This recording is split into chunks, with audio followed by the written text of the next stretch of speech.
remember, tandaan ninyo mga Pilipino, kanang ayuda, inyo yan. May, Diyos ko po,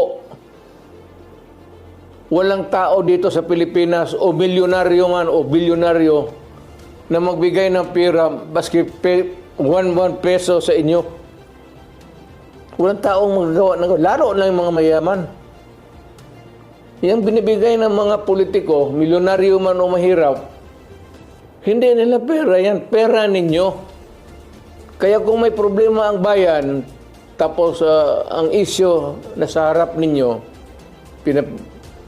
you are made to choose in either referendum or plebiscite, maawa naman kayo sa anak ninyo, future generation. Isipin ninyo yung problema.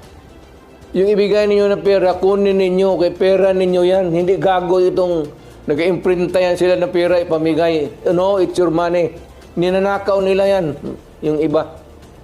Yung iba naman, kagaya ng Kongreso ngayon, parang nauubos talaga ang pera ng Pilipinas. Parang tubig gastos nila. Uncontrolled use of money.